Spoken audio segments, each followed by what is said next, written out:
Hello. Welcome to Tanisha's Locs Beauty Tips and Potpourri. Welcome to the channel. Welcome to the channel. This is part 2 of the thin, fine, and low density video. The first part will be linked at the end of this video. Hopefully you will watch that prior to watching this video. We're going to go ahead and get ready to dive in. If you are new, I want to welcome you to this channel. Let this be your new home. Don't forget to like, share, and subscribe. For those of you who have been on this channel for some time, you know how much I appreciate you. You know how much I love you. Shout out to the beautiful Sandra. Shout out to the lovely Armada. Shout out to Dee Dee. Shout out to all of you beautiful, wonderful sisters. Jaleesa as well, Priscilla, and the list just goes on and on and on. If I didn't name you, doesn't mean that you are not as important to me as anybody that I named. Those are just the first names that came into my head. So today we're going to be talking about things that you need to be mindful of if you have low density hair or hair that you consider thin or hair that is very fine and your grid shows a lot of scalpiness, okay? This is a big thing for a lot of women who don't even have locks, but when you do transition to Sisterlocks, Microlocks, or any other type of small lock, sometimes there can be a lot of scalpiness. If you are someone that wears Sisterlocks and various types of Microlocks that have an actual grid. There are some other styles of locks like knotted locks that don't have a grid, where people who have hair that tends to be a little bit finer are finding that their hair is less scalpy and actually healthier over time. But that's another topic for another day. So you're with Tanisha Ali, and hopefully I'm bringing you quality content here on this channel. Please do not forget to give back by sharing the video, by liking the video, by just subscribing to this channel, and most importantly, giving us some of your peace of mind and your commentary and your sharing of your thoughts in the description, in the comment section. I really appreciate you. I appreciate you. Before digging into today's content, I did want to take a few minutes to delve into and share with you some of the successes that the Magical Hair Growth Serum is having for those clients who have chosen to use the I Am Melanin Magic hair brand's natural hair and skincare products. This particular individual here, Mr. Jimmy, has been dealing with various levels of hair loss for many years, and he has chosen to use the I Am Melanin Magic brand's Magical Hair Growth Serum in order to assist him.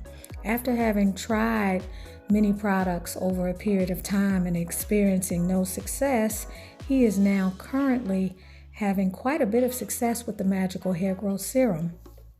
In a very short period, to include 8 weeks, he has experienced a major shift and transformation in his hair growth journey. These are just some of the results of the Magical Hair Growth Serum. Jimmy was using the Magical Hair Growth Serum 5 days each week consecutively. He would apply it on Wednesday, Thursday, Friday, Saturday, and Sunday. The I Am Melanin Magic brand has helped countless women, thousands of women, to restore their hair, to bring more nutritive support to their hair, to strengthen it, to fortify it, to condition it, and to keep it healthy, boosting not only their confidence, but also giving them an important tool in their hair care regimen. The Magical Hair Growth Serum can help to restore lost hair. It can assist you in providing a strong foundation for new hair growth, and it can also be used on all hair types. Magical Hair Growth Serum can be used with protective styles as well as wigs and braids, and also on natural hair. We appreciate all of your support, and we are grateful for your patronage. I am Melanin Magic, and so are you. You can purchase your copy of Manifesting Your Masterpiece on barnesandnoble.com and also Amazon. Now keep in mind, when we talk about fine, thin, or low density locks, We're talking about fewer strands of hair per square inch.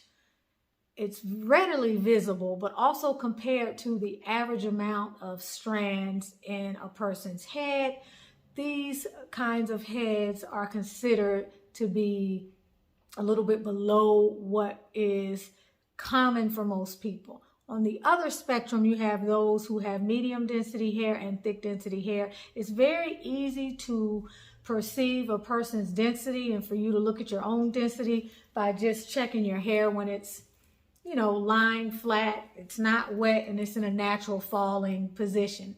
If you have low density hair, you're going to see quite a bit of scalp. Now, my hair has always been low density, about here and there. It is less visible since I have had the Sisterlocks for almost 13 years.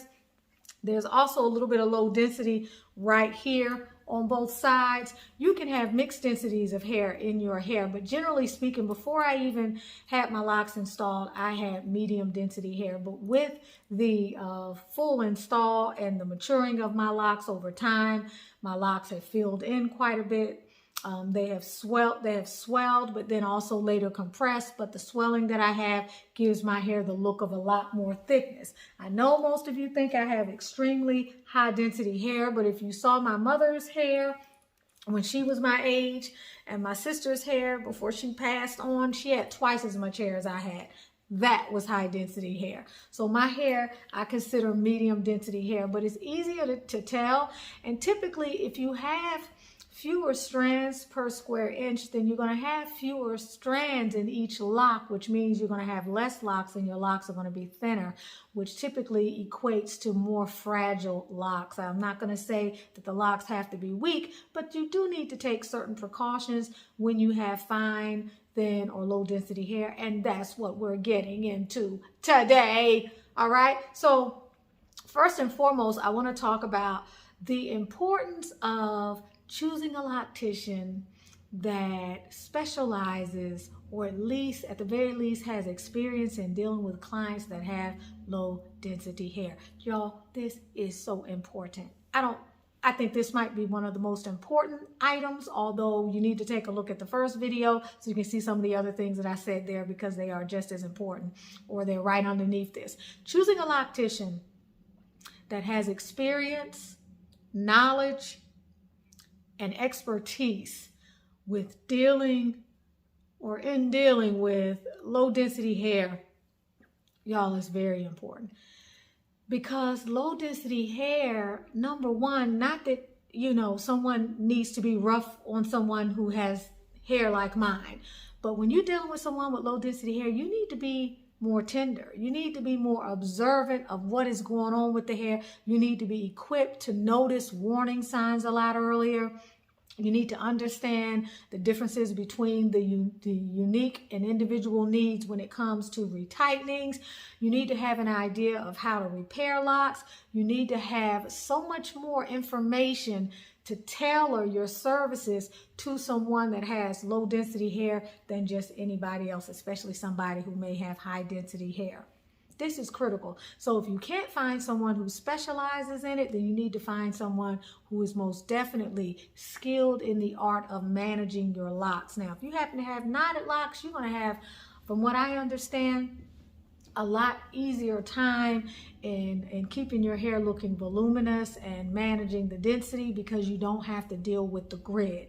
But when you have a locked hairstyle that uses the grids and your hair is already thin and you already have a lot of scalpiness, yes, some of it you have to get used to. Yes, some of it is going to be worse right after retightening, just like with mine. You're going to have a plucked chicken look, but it doesn't mean that your hair should continue thinning and that your hair should get to the point to where it looks as though it's actually regressing. It's not swelling, it's not filling in, and you're having problems. You need someone who knows what they are doing. Number two is, if you have problems with your locks and you notice that locks fall, or you have a lock or two that falls, keep that lock so that it can actually be attached later. Never throw out locks when you have problems. Always hold on to them, because you never know when you may need them, and a skilled loctician can remedy some of the problems that you may have with your locks with your own hair and not someone else's hair or a false extension or something else. That's not human hair and that's not quality hair. Be mindful of having to combine your locks. If your loctician talks about having to marry your locks or combine your locks and you already have low density, fine, thin locks, be mindful that that is a warning sign. It's different than a lock just falling out because it got caught in your zipper or something like that, or your hair got caught in the door when you were putting on your clothes, you snatched your locks and one of them fell out. That's a different story. When you start to have to deal with having locks married or combined, it is a sign of trouble. I don't care what anybody says, unless you want to have them to be larger and you deliberately have chosen to veer from your initial install sizes. When a lock needs to be married or combined, it essentially is letting you know that I'm not as strong as I used to be. I've lost some hair. The base of my lock is not as strong. My follicles are not doing very well. It's a red flag. It is a warning sign, and it's something that you need to pay attention to. If you sit down and you get an install, you should always ask your loctician. If she is not forthright enough to tell you and to get your permission or to inform you prior to doing a marry or a combining of locks, you need to ask at the end, did you have to marry or combine any locks? But ideally, these are things that you should know and you should be able to give your consent to prior to the loctician doing anything. Never give up your rights just because you're in a chair and someone else is being relied upon to take care of your hair. It's a very serious thing. You have to empower yourself and you have to know what is going on with your hair at all times. If a lock has to be married, chances are another one is going to have to be married, and then another one, and then another one, and then another one. Your hair is already in trouble and you have to take corrective action. You'll always hear me say you have to be an active participant in your own rescue. God forbid it's a rescue situation. But for many of us, as we go down this Sisterlocks journey, you're going to realize that it is a high-risk hairstyle and that you have to be on it. And it's not a situation where you can just turn your hair over to someone else and then sit down every 8 to 12 weeks and think you're going to get a retire, let alone every 4 to 7 weeks, and think that your hair is going to be okay, even if it is okay right now. Okay, once your hair has to continually go through the cycle of some of these at-risk rituals that we have to do, namely the retightening and the way the retightenings are done, you can look forward to having problems if you don't have them now. So it's better to be on the front end of it than on the back end of it. So being mindful of how important it is to do this. You want to protect the integrity of your locks at all times. Things that you might not necessarily have to think about if you had high density hair or your hair was like tough as iron. When you put your clothes on and you're having to lift your hair up, you know, I'm always doing like this, and then I put my shirt on. That way I don't even have to pull my hair out of my shirt when I go to bed at night. Although I don't wear a cap the way I used to, and I need to get back into wearing a satin cap. I'm careful to make sure that my hair is like this. It's either to one side or it's like this. Okay, as I'm moving about my day, I'd rather have my hair resting here than rubbing back and forth across the back of my shirt or on the back of the seat. All of those things, zippers, decorations on your clothing, sequins, earrings. These are easily able to get caught up in one of my locks. You have to be very careful and you have to do everything that you can to try to be proactive so that you don't have a situation that is going on unbeknownst to you or low-key that's actually weakening your locks. I spoke about this briefly just a minute ago, which is sleeping with a satin cap. It's even more important when you have low density locks. You need to protect your hair. You need to protect the natural oils that are in your hair. You need to prevent some of the tangling that can happen when you sleep without a satin cap. When you sleep without a satin cap, your hair is on the cotton. It's picking up not only things that contribute to lint, but it's also the oils from your hair are being absorbed. Your hair will tangle easier. It will dry out more, which means it'll be more fragile and easy to break. Next on the list is fortifying your hair with vitamins. You'll hear me talk a lot about the inner fortification and the outer fortification. Hi, baby girl. The inner fortification is the stuff that you need to do in terms of eating healthy, drinking lots of water. Y'all, it is so important. Hi, baby. For us to be mindful, especially as we get older and our bodies, I'm not even going to say are less resilient, because I've been watching a lot of videos lately of 70 and 80-year-old women who look better than me and who probably look better than most of you that are watching this video.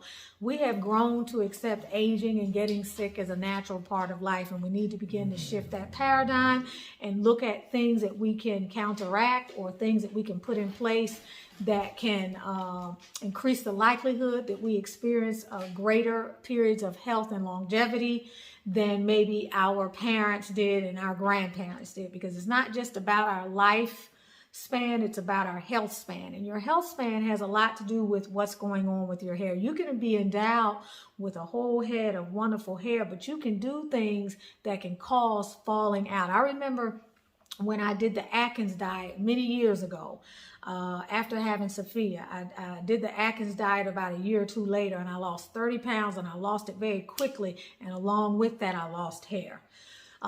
Losing weight, taking certain medications, all these things, we have to be mindful that a lot of what we can do can impact us. So from an internal standpoint, taking vitamins, shoring up your health, making sure you drink lots of water. Y'all, I've been drinking close to 3 to 4 quarts of water at a minimum every day for years. You also know I go down to Florvilla, Georgia, and I get that water from the well. It's one of the oldest, one of 2 of the oldest wells in the entire country. It has the natural sulfur in the water, which you can smell, but it's very healthy.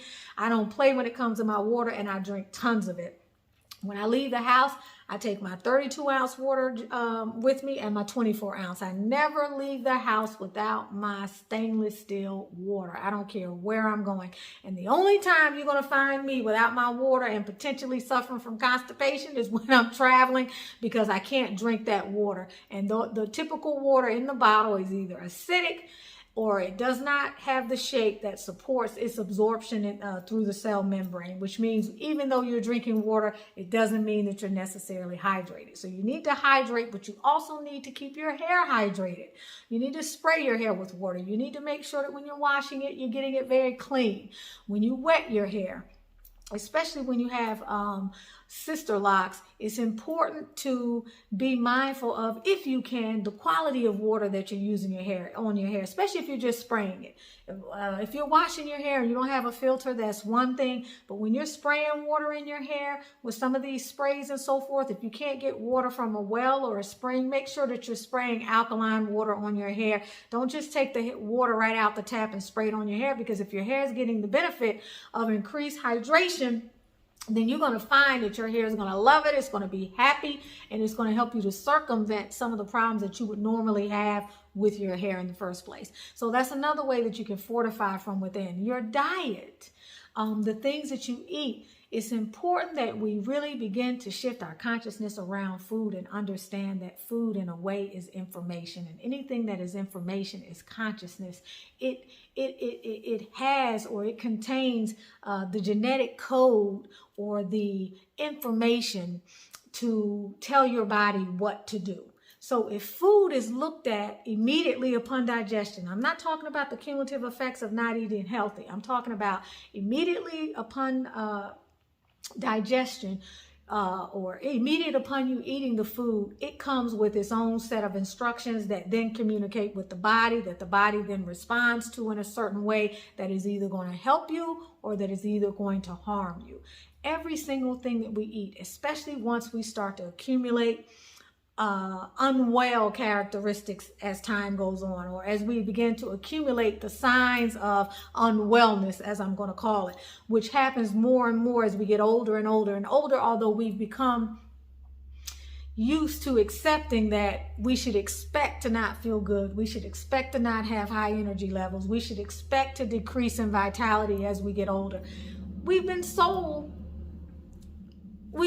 a story. We've been sold a narrative that's not true for everybody. And so you've got to find what food regimen and what lifestyle allows you to be the most healthy. It doesn't matter if you naturally have good skin, if you naturally have thick hair, whatever it is, the body over time with the kind of abuse that we put on it and with the distorted food that is available in our marketplace, will be impacted severely, and so will your hair. So what you eat makes all the difference in the world. The other thing that I want to talk about really quickly is coloring. If you can avoid coloring, do. You see, I love the color. All right, I've been coloring for many years, but I also use I Am Melanin Magic, and it gives my hair the resilience that it needs. When you have fine, thinning hair, if you can avoid coloring at all, you need to avoid it. If you can't avoid coloring and you just must absolutely color, you're going to have to give your hair some nutritive support when you color it, all right? You're going to have to put something additional in it to combat the dryness and everything else that coloring causes, including breakage. Definitely do not bleach your hair. Your locks will come out. Your locks will come out in over 50% of the cases, even if you have very strong hair or high density or medium density hair and you are coloring it with bleach. The next thing I want to talk to you about is the tension that you put on your hair, or the tension that your loctician puts on your hair when they are retightening it or when your hair is being manipulated. You have to be super careful. That person needs to be very tender with you. That person needs to baby your locks. If your locks are being tightened too tight to the head, if if the tension is too much, it's going to create lock fall in less time than you actually may realize. Some of you may want to consider braiding and banding indefinitely. I suggest that even for people that have hair like mine and hair that's even denser, because when I braid and band, my hair gets less tangled, especially as it gets longer. When your hair gets longer, you can benefit from braiding and banding, not just because your hair may be thinner, but because it helps to keep your hair from getting tangled, okay, with the other hair. So this is something that is important. When you have low density hair, it really helps to support your hair a lot better than not braiding and banding at all. Now, if you have a knotted lock style, as Miss Melissa Blakes talks about frequently, that's not something that you necessarily have to do, because your hair is rebounding a lot faster, and that style, from what I can see, seems to support low density hair a little bit better than the grid that comes along with Sisterlocks and all of the other practices that y'all hear me complain about all the time on this channel. You're going to want to reconsider updos and styles that require you to pull your hair all the way up. Y'all will notice most of the time on this channel, you will see me often barely have a hairstyle. I actually like that messy bun. Look at that. I need to try to keep that. Y'all, I'm gonna have to pause this video and see if I can keep that. Hold on. I don't know how long it can stay, but I like the way it looks. But updos that are pulled very tight are a no-no. A lot of times when you guys see me have my hair pulled off my face, I have just taken some locks, placed them somewhere, and put a little clip or a pin. I never pull my hair tight, especially in high traffic areas, and this is a high traffic area. I'm very particular about my edges. And that's going to bring me to the next point that I didn't even include in my list, and that is the hair around your hairline. That may be something you may want to consider taking charge of if you start noticing issues that you didn't have before, or you have a loctician that you continue to have to remind to be more gentle on your hair and you're paying the price for it. You might need to start retightening your own hair around the front. Even if you don't, that may be a part of your hair that you want to take over. You may want to decide, you know what, I'm going to do the retightenings on this part of my hair at this frequency, rather than at the frequency I do the retightening for the other parts of my hair. That is very, very important, y'all, and it's something that you're going to really, really want to consider as time goes on, okay?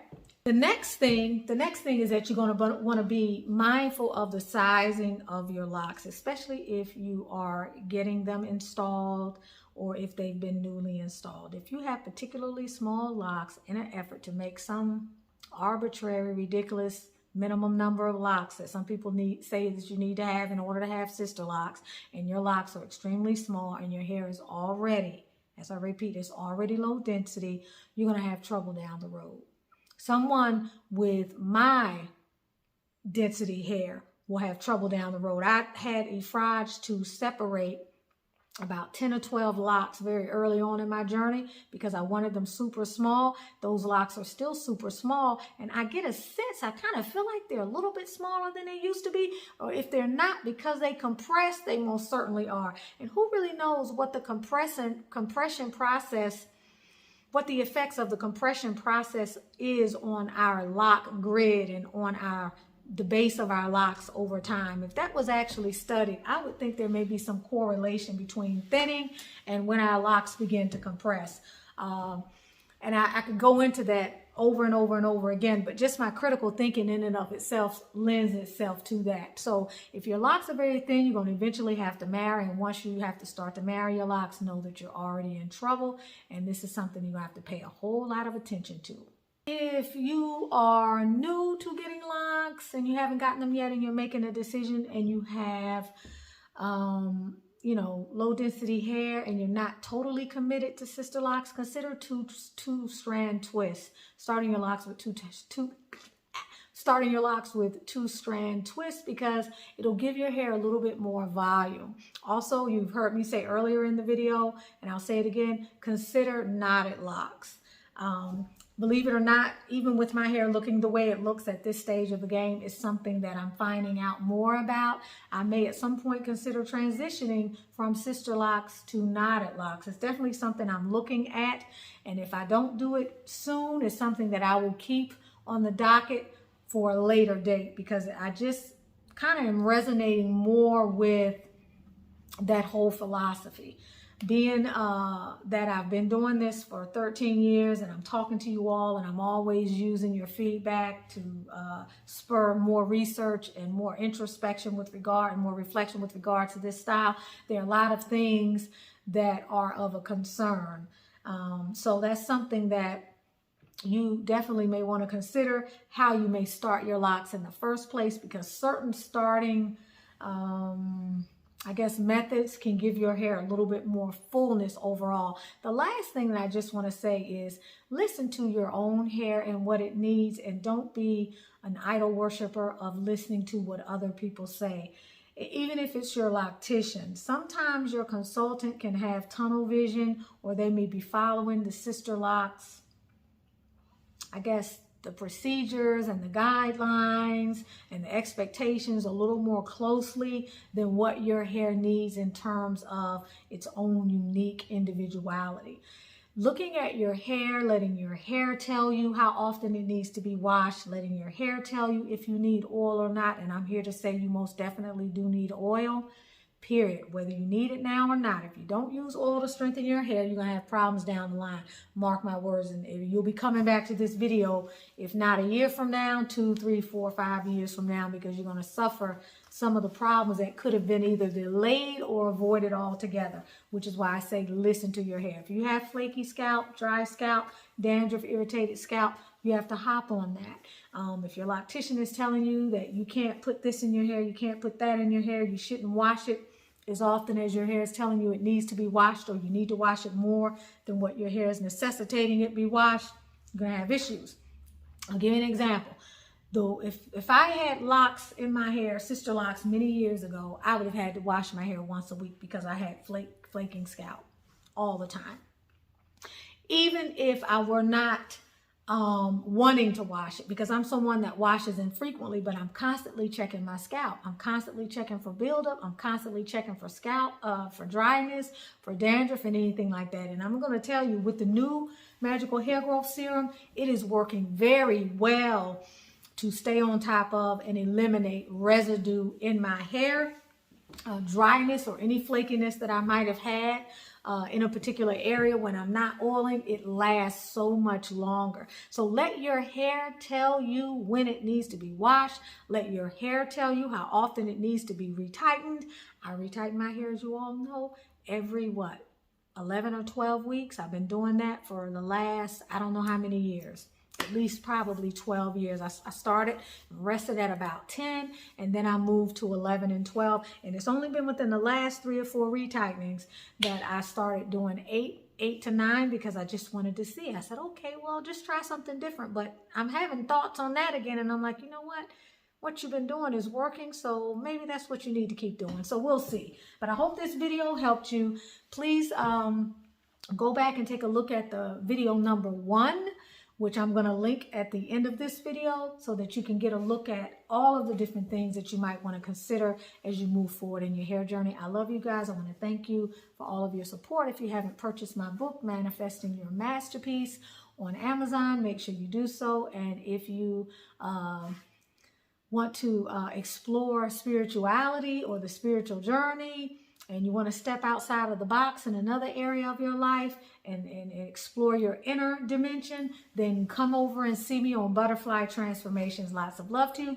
You can get in touch with me with the information on the description. Have a beautiful rest of your day. Be peaceful, productive, prosperous, and living passionately and on purpose. I Am Melanin Magic's fragrance bombs are explosive. Get your charcoal. Make sure you heat it on a heat source long enough so that the charcoal turns gray on all 4 sides before you place any of the incense, bahor, or unsi on top of the charcoal. Take a small piece, if not the entire ball, take a small piece of your fragrance bomb. And as you break off that small piece, place it on the gray charcoal and enjoy the concentrated aromatics, fragrances, and natural ingredients. Our fragrance bombs are the bomb. Use in a ventilated area and use when you need fragrance all over your space. Feminize and romanticize. I am Melanin Magic, and so are you.